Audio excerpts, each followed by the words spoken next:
هاي، حلقة جديدة من حلقاتي على اليوتيوب. وحشتوني جدا جدا جدا، بقالنا كتير قوي قوي ما اتكلمناش مع بعض. عايزة اقول لكم ان بجد الحلقة بتاعت النهاردة هتبقى very useful لناس كتير قوي بتدرس التشاينيز لكذا سبب. انا في الحلقة دي مش هتكلم بشكل كبير قوي عن الصيني كقواعد او عن الصيني ككلمات او كلغة او فوائدها، لان كل ده قلناه في الفيديوهات اللي فاتت. في الحلقة دي انا هتكلم بشكل كبير قوي عن النفسية بتاعتك وانت بتدرس تشاينيز. ايه هي الستراجلز اللي هتقابلها؟ ايه هي الحاجات اللي هتكون بجد مش ألذ حاجة وانت بتدرس الصيني؟ زي ما الصيني هيعود عليك بحاجات كويسة، نفس الوقت هو رحلة تعلم اللغة الصينية هتعود عليك بحاجات مش ألذ حاجة. انت ممكن تحس ان هي ممكن تكون بتضغطك نفسيا او ممكن تسبب لك mental breakdown. كل ده بجد بجد طبيعي، وفي الفيديو ده انا هوضح ايه الحاجات اللي ممكن انت تقابلها عشان انت تبقى عارف ازاي تتغلب عليها. لان لو احنا ما عندناش الابيليتي ان انت تتغلب على الحاجات الوحشة اللي هتقابلها اثناء تعلمك للغة الصينية، مش هتعرف تتغلب على اللغة الصينية وعلى المخاوف اللي هتقابلها فيها. قبل ما نبدأ الفيديو ما تنسوش تعملوا فولو للبيج بتاعتي على الانستجرام، وتعملوا فولو على التيك توك بيج، وفي نفس الوقت تعملوا سبسكرايب عشان يوصلكم كل الفيديوهات اللي بقدمها. محتوايا كله عن التشاينيز سبيشال بورت وعن اللغات وطريقة تعلمها كجنرال بورت. if you're interested in Chinese or interested in any language learn, please subscribe. That channel will be useful for you. Let's start. بصوا يا جماعة، أول حاجة هتبدأوا إن انتوا تتعلموها وهتبدأ إنها بجد تبقى موجودة جواكم وانتوا بتتعلموا، مش الصيني بس، أي لغة تانية، الخوف هو بجد أكبر حاجة انت ممكن تكون هتقابلها أثناء تعلمك للغة دي. طب خوف من إيه؟ هل هي اللغة الصينية هيطلع لها مثلا إيدين ورجلين وهتيجي تجري ورايا؟ لأ، هي مش هتجري ورايا، بس الخوف من الفشل. هقول لكم ليه. اللغة الصينية هي من اللغات اللي محتاجة مجهود كبير قوي جدا مجهود كبير قوي قوي عشان تبدأ فيها وعشان تمشي فيها. فلو لا قدر الله ما حققتش اللي انت عايز تحققه من اللغة دي، هيجيلك زي ما يكون إحباط، أو إن أنا خايف إن أنا منجحش.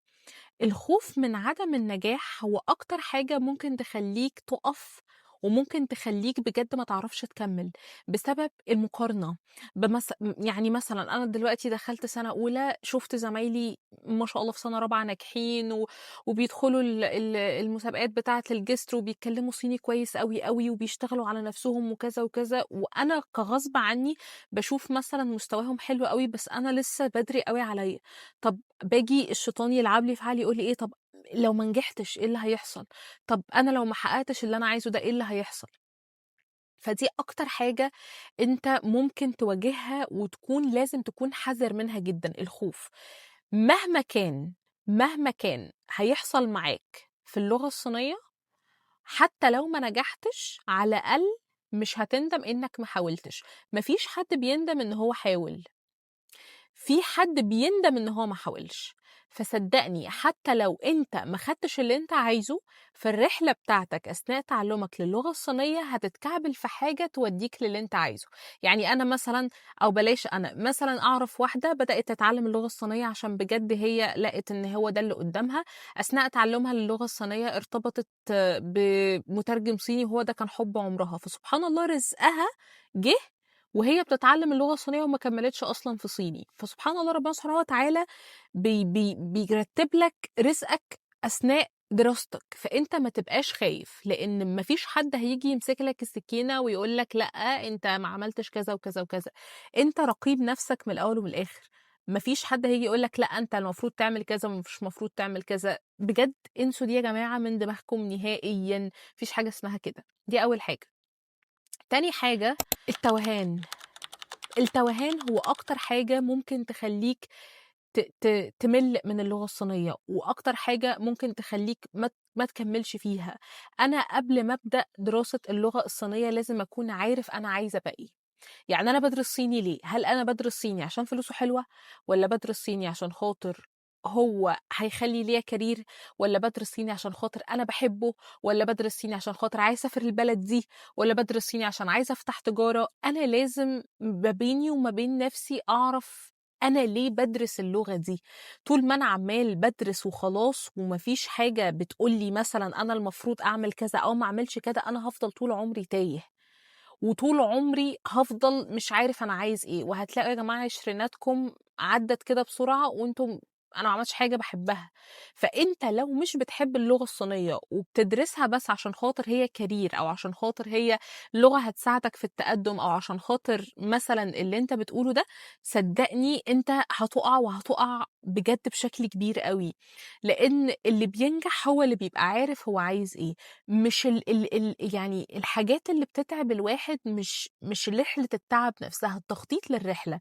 يعني مثلًا أنا عشان أصوّر الفيديو ده، تصوير الفيديو نفسه مش هيتعبني، اللي بيتعبني التخطيط وتحضير الكلام وإن أنا أدخّل نفسي في mood إن أنا أبتدي أصوّر. فدي بجد، بجد حاجة مهمة جدًا، جدًا، جدًا، إن أنا أبدأ أخطّط للي أنا عايزة أعمله. يعني مش عشان ده مثلًا شارك في مسابقة جسر، ولا عشان ده سافر، ولا عشان ده خد HSK يبقى دي معايير النجاح بالنسبة لي. معايير النجاح هي بجد الحاجة اللي تخلّيني أنا سعيد، مش معايير النجاح هي إن أنا أحقق achievements مش هتعود عليَّ بأي نفع غير إنها بس تدّيني صيت حلو وسط الناس. وده اللي بيخلّي الواحد يتلخبط أوي ويتوه ما بين ال آمم آآ اللغة، تحس إن أنت دخلت ده خد HSK ده راح مسابقة، ده عمل كذا، ده عمل كذا، طب أنا فين، طب أنا إيه، طب أنا كمان عايز أعمل.